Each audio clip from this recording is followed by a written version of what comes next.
السلام علیکم ورحمۃ اللہ وبرکاتہ۔ تعلیم القرآن کلاس نمبر 81۔ آج کی کلاس میں بھی سورۃ البقرہ کی آیت نمبر 62 کی تدریس جاری رہے گی۔ اعوذ باللہ من الشیطان الرجیم، بسم اللہ الرحمن الرحیم۔ وَإِذْ قُلْتُمْ يَا مُوسَىٰ لَن نَّصْبِرَ عَلَىٰ طَعَامٍ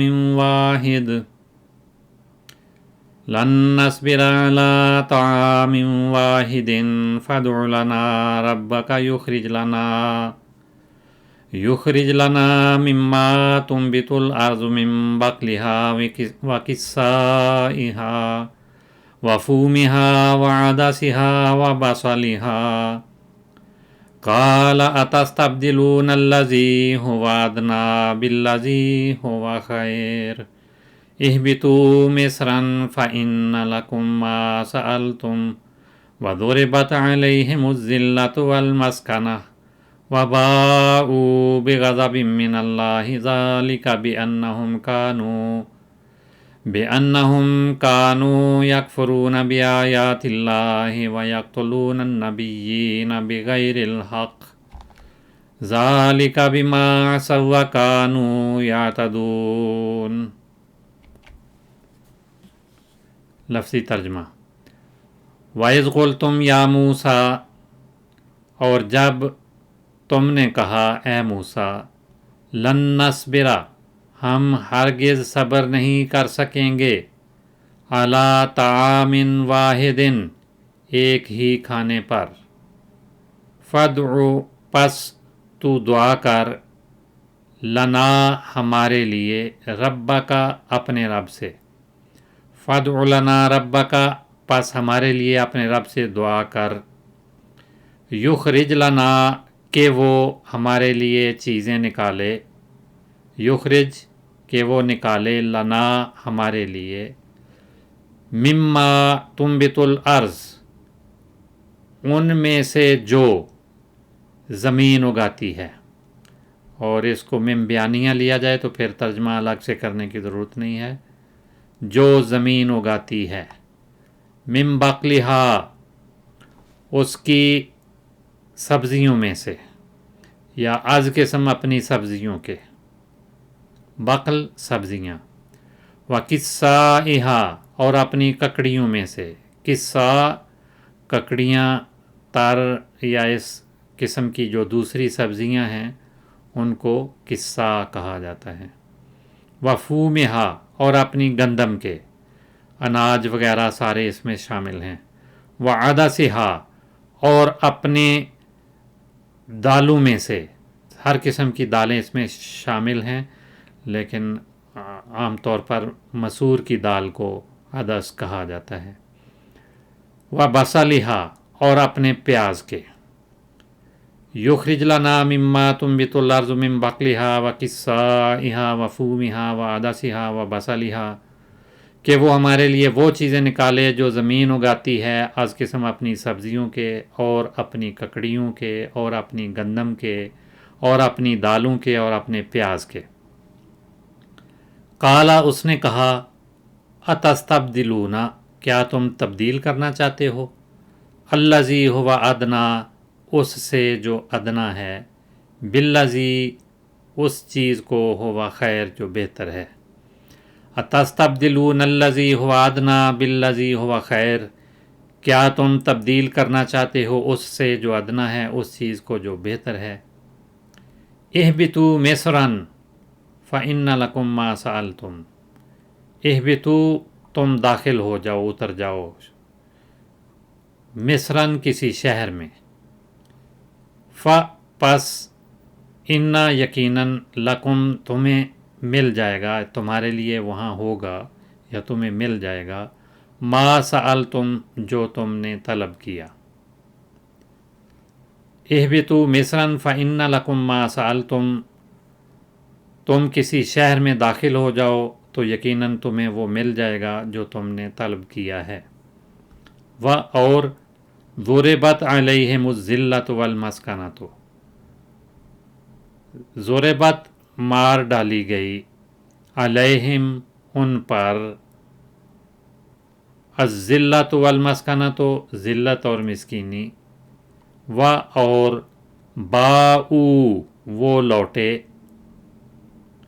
بغضبن غضب لے کر، یہ بے کا ترجمہ ہے ساتھ یا لے کر، غضب لے کر یا غضب کے ساتھ، من اللہ اللہ کی طرف سے، اللہ کا غضب لے کر لوٹے، وباؤ بغضب من اللہ اور وہ اللہ کا غضب لے کر لوٹے، ذالک یہ بے اس لیے ہے، انہم کہ وہ، کانو تھے، یکفرون انکار کرتے، بآیات اللہ اللہ کی آیات کا، ذالک یہ بے انہم اس وجہ سے ہوا کہ وہ کانو یکفرون انکار کیا کرتے تھے، بآیات اللہ اللہ کے نشانات کا، و اور یقتلون وہ قتل کرتے تھے، النبیین انبیاء کو، بغیر حق ناحق بغیر حق کے،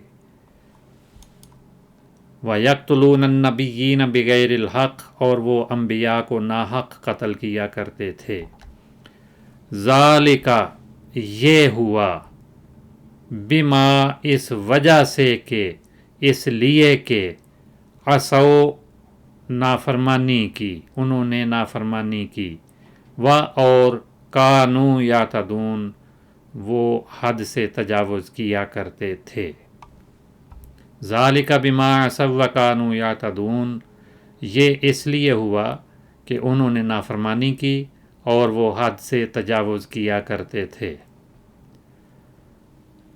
آیت کا ابتدائی حصہ گزشتہ کلاس میں مکمل ہو گیا تھا، اس سے آگے ہم اب چلیں گے۔ فَادْعُ لَنَا، فا یہ حرف عاطف ہے، اس کے معنی ہیں پس، ادعو یہ فعل امر ہے، فعل امر معروف، اور ضمیر واحد مذکر حاضر اس میں فاعل بن رہا ہے، اس کے اندر چھپی ہوئی ضمیر ہوتی ہے جو فاعل بنتی ہے، اس کا ترجمہ ہے دعا کر، تو دعا کر، تو بلا، تو پکار۔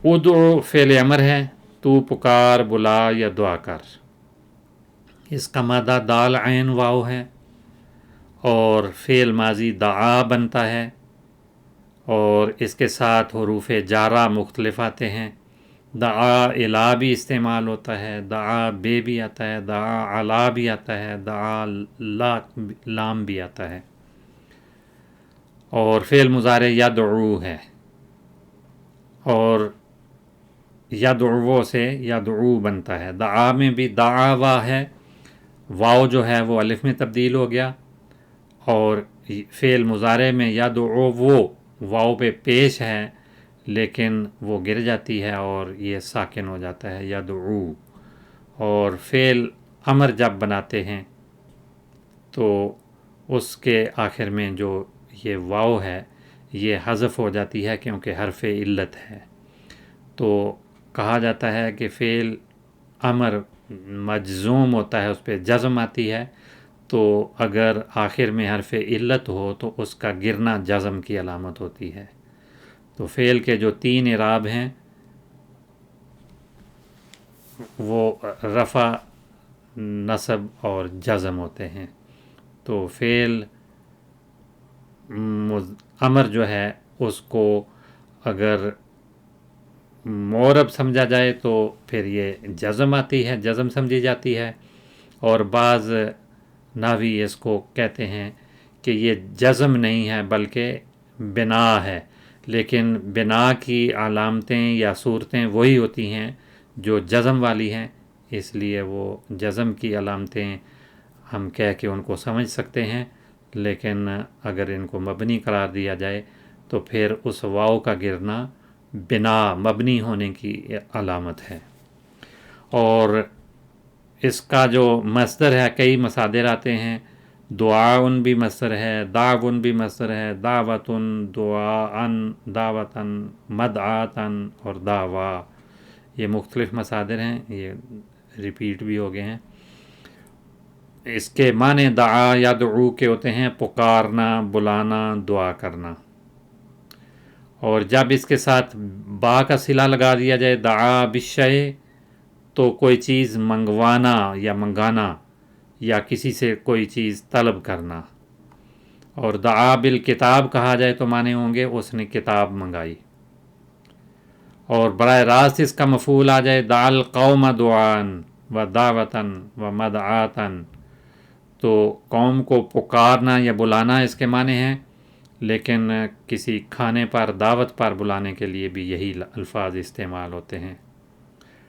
اور دعوت جو مصدر ہے وہ مختلف معانی میں آتا ہے، کھانے پینے کی دعوت بھی اس میں شامل ہے، کوئی دعویٰ کرنا اس کے لیے بھی دعوت کا لفظ آتا ہے، بلاوے کے لیے بھی دعوت کہتے ہیں، اور تبلیغ یا مذہب یا کسی نظریہ کی ترغیب کسی دوسرے کو دینا اس کے لیے بھی دعوت کا لفظ بولا جاتا ہے۔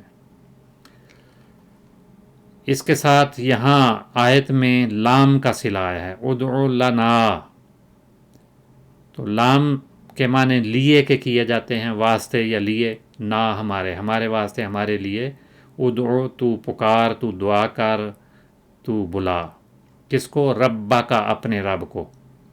یہ مفعول ہے ادعو کا، مفعول بہی اس کو کہتے ہیں، مفاعیل کی کئی قسمیں ہیں، اور مفاعیل جتنے بھی ہیں وہ منصوب ہوتے ہیں، تو رب کے با پہ جو زبر آ رہی ہے یہ نصب کی علامت ہے، مفعول ہونے کی وجہ سے یہ منصوب ہے، اور یہ مضاف ہے، اور کا مضاف الیہ ہے، یہ دو الفاظ یا دو کلمات کا مرکب ہے، اس کے معنی اپنے رب سے۔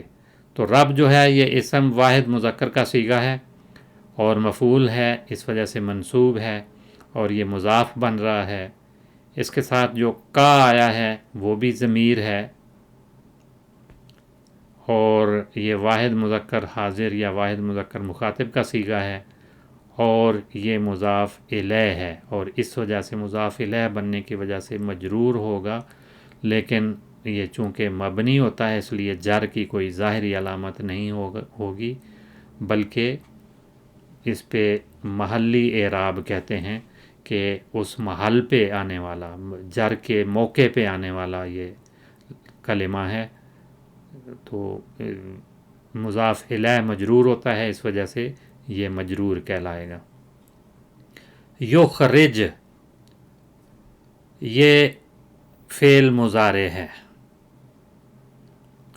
یخرج کہ وہ نکالے، فعل مضارع معروف ہے، اور اس کے اندر جو ضمیر ہے واحد مذکر غائب کی وہ اللہ تعالیٰ کے لیے، رب کے لیے ہے، اس کا مرجع رب ہے۔ اب اس میں جیم پر جو سکون آیا ہے یہ مبنی ہونے کی، یہ جزم کی علامت ہے، یخرج یہ مجزوم ہے۔ یہ شرط کے جو قواعد ہیں ان میں ہم وقتاً فوقتاً اس کا ذکر ہوتا رہا ہے، یہ پڑھائے ہیں کہ جو حروف شرط یا کلمات ادوات شرط ہیں ان میں حروف بھی شامل ہیں، اسماء بھی شامل ہیں، وہ دو فعلوں کو جزم دیتے ہیں۔ تو جیسے وہ ایک کو ہم فعل شرط، دوسرے کو جواب شرط کہتے ہیں، تو فعل شرط پہلا فعل ہوتا ہے جو کسی شرطیہ کلمے کے بعد آتا ہے، اور بعد میں جو فعل مضارع آئے وہ جواب شرط کہلاتا ہے، اور فعل شرط اور جواب شرط دونوں پر جزم آتی ہے، دونوں مجزوم ہوتے ہیں۔ یہاں پر کوئی شرط نہیں ہے، یہاں پر فعل امر آیا تھا اور اس کا جواب یخرج آیا ہے، تو اس کو جواب امر کہیں گے، اس کی بھی کیفیت وہی جواب شرط والی ہوتی ہے، اسی طرح سے اس پہ بھی جزم آتی ہے، تو یہ مجزوم ہے، اور جزم کی علامت حرکت کا گرنا ہے، آخری حرف پر جیم پر جو پیش یا ضمہ تھی، حرکت تھی، وہ اس میں سے گر گئی ہے۔ تو دو ہی علامتیں فعل مضارع میں آتی ہیں، حرکت کا گرنا یا نون اعرابی کا گرنا۔ جن کے آخر میں نون اعرابی ہوتی ہے وہ گر جاتی ہے۔ تو 5 صیغے ہیں جن کے آخر میں حرکت ہوتی ہے، ان میں سے یہ حرکت گرتی ہے۔ 7 صیغے ہیں جن میں نون اعرابی آتا ہے، وہ نون اعرابی گر جاتا ہے۔ 12 صیغے تو یہ مورب ہوتے ہیں۔ 2 صیغے فعل مضارع کے مبنی ہوتے ہیں جو جمع مؤنث کے صیغے ہوتے ہیں، جمع مؤنث غائب، جمع مؤنث حاضر۔ تو وہ دونوں صیغے مبنی ہوتے ہیں، وہ نکال کر گردان میں 12 صیغے رہ جاتے ہیں۔ تو ان کی جزم یا نصب مختلف طریقوں سے آتی ہے۔ جزم کے لیے تو حرکت کا گرنا یا نون اعرابی کا گرنا، اور اگر حرف علت آخر میں ہو تو اس کا گرنا، یہ 3 علامتیں ہیں۔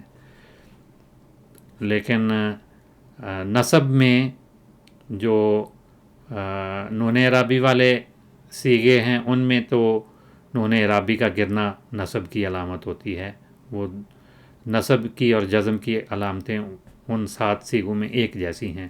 لیکن جن 5 صیغوں کے آخر میں پیش یا ضمہ آتی ہے، حرکت ہوتی ہے، وہ نصب کی صورت میں فتح میں تبدیل ہو جاتی ہے، رفع کی صورت میں ضمہ ہوگی، نصب کی صورت میں فتح آئے گی، جزم کی صورت میں وہ گر جائے گی اور سکون آئے گا۔ تو یہ اس وجہ سے سکون ہے۔ یخرج کہ وہ نکالے، تاکہ وہ نکالے، یہ جواب ہے ادعو کا، اس لیے یہ مجزوم ہے۔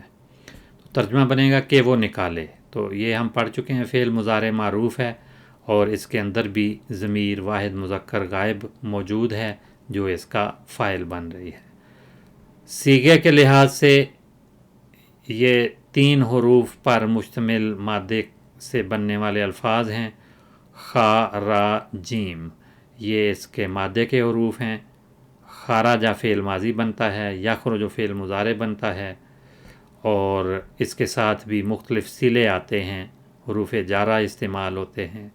خارجہ الا بھی آتا ہے، خارجہ علا بھی آتا ہے، خارجہ عن بھی آتا ہے، خارجہ من بھی آتا ہے، اور فعل مضارع یخرج بنتا ہے۔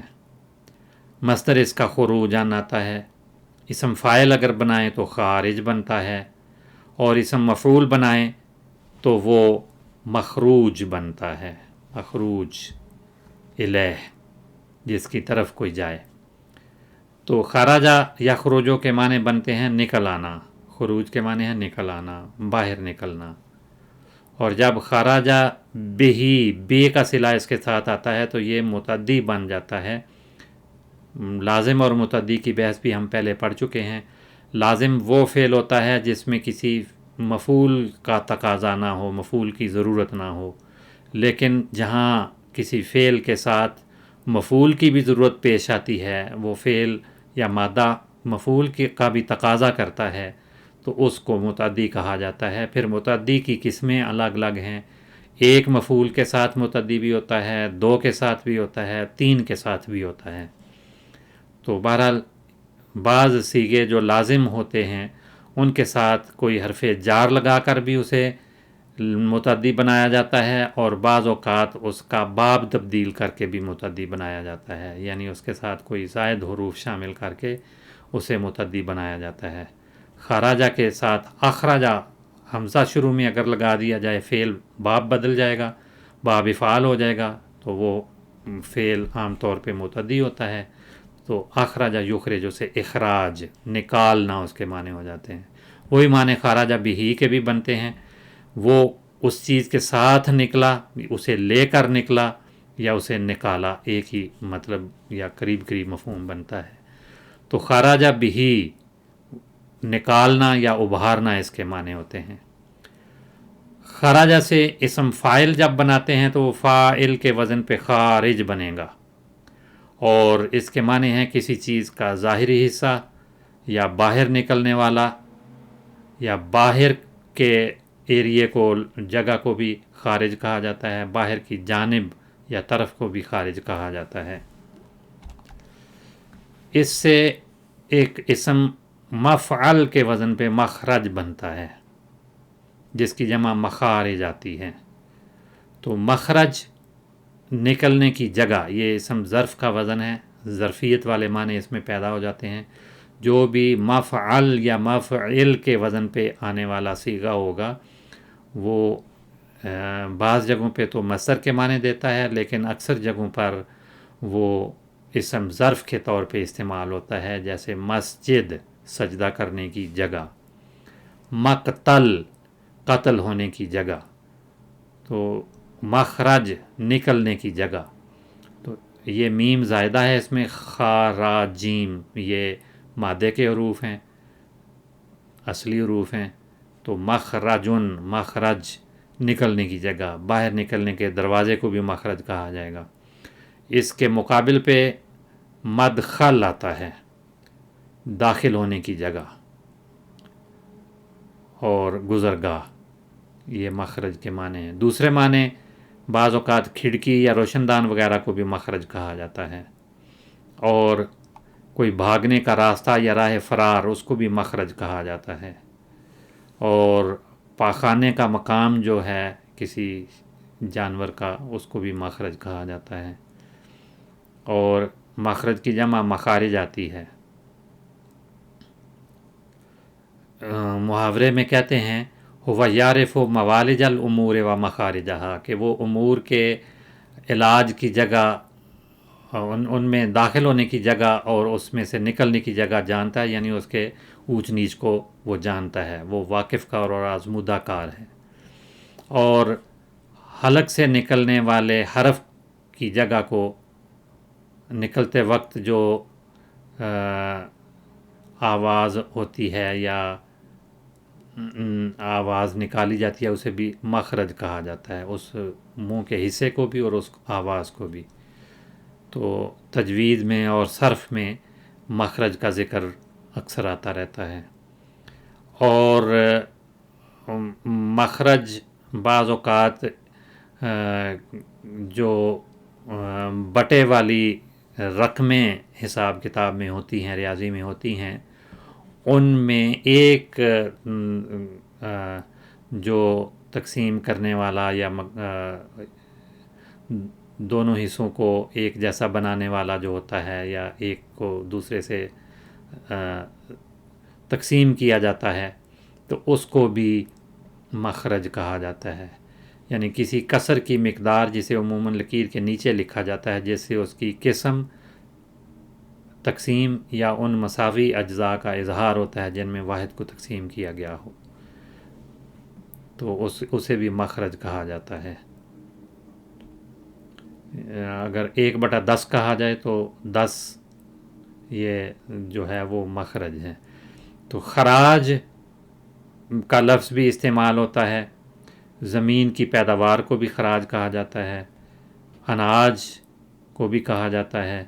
کہتے ہیں حاضر تفاحہ طیبن ریحہ طیبن ریحہ و طیبن خراجہا، کہ اس سیب کی خوشبو بھی عمدہ ہے اور ذائقہ بھی اس کا عمدہ ہے. اور خراج زمین کا محصول یا ٹیکس جو لوگوں سے لیا جاتا ہے اس کو بھی خراج کہا جاتا ہے. اور جزیہ وغیرہ جو ذمیوں سے لیا جائے اسے بھی خراج کہتے ہیں. اور ایک کھیل کو بھی خراج کہا جاتا ہے.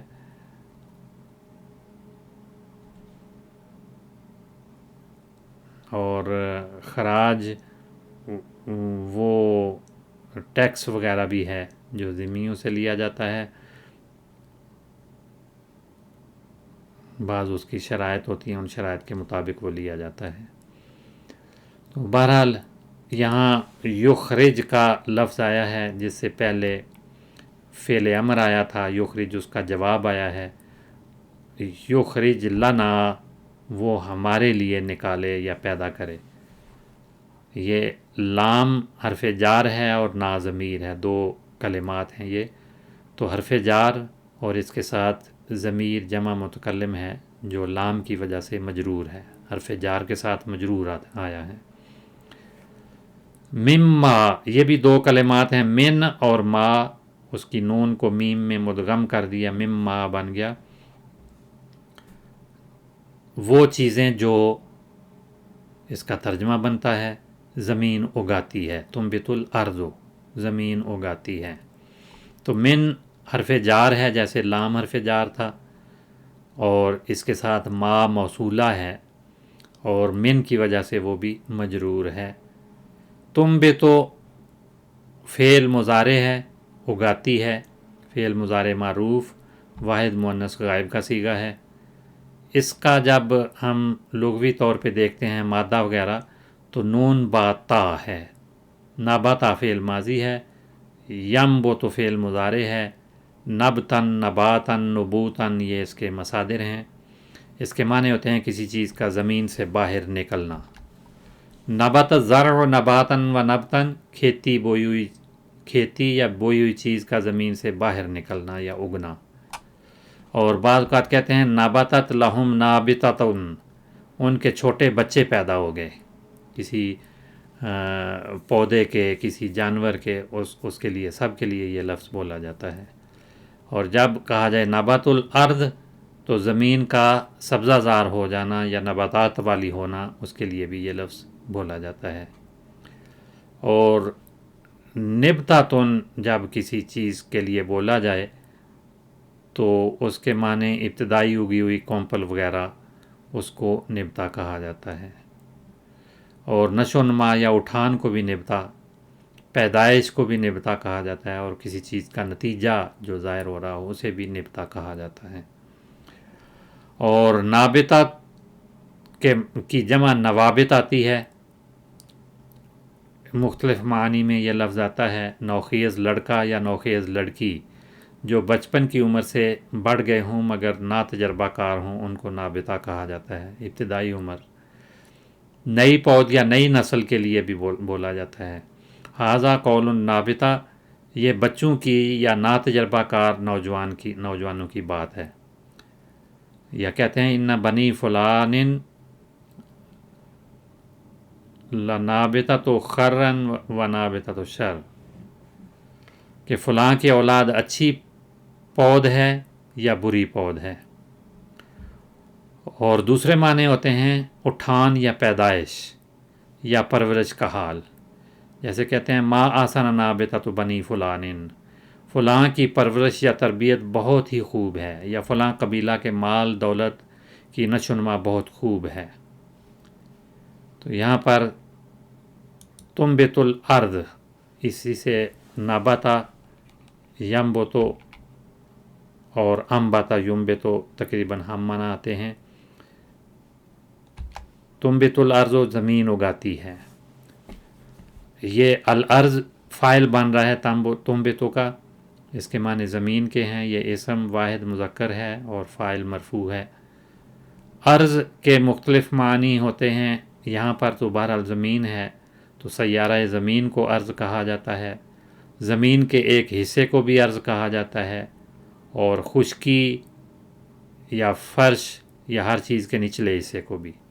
مما تنبت الارض من بقلها و قصائها، من یہاں پر جنس کے لیے آیا ہے، سبزیوں کی جنس، سبزیوں میں سے. یہ اس کا ترجمہ میں سے نہ بھی کریں تو پھر بھی مفہوم واضح ہو جاتا ہے، کیونکہ یہ بیانیہ من کہلاتا ہے یا جنس کے لیے آیا ہے. سبزیوں کی جنس میں سے یا سبزیوں میں سے، معنی کم و بیش ملتے جلتے ہی ہیں. تو یہ اس کا عمل اگلے الفاظ پر بھی، اگلے کلمات پر بھی آ رہا ہے، لیکن یہ یاد رہے کہ من حرف جار ہے اور بقل مجرور ہے. اسی طرح سے قصہ، فوم، عدس اور بصل، یہ 5 جو ہیں حروف عاطفہ کے ذریعے اسی بقل پر جوڑے گئے ہیں، بقل کے ساتھ ان کو ملایا گیا ہے، اور سب کے اعراب ایک جیسے ہیں. تو یہ چونکہ جملہ لمبا ہے، وقت اب ختم ہو رہا ہے، اس لیے ہم آئندہ کلاس میں آگے چلیں گے. آج اسی پہ کلاس ختم ہوتی ہے. السلام علیکم ورحمۃ اللہ وبرکاتہ.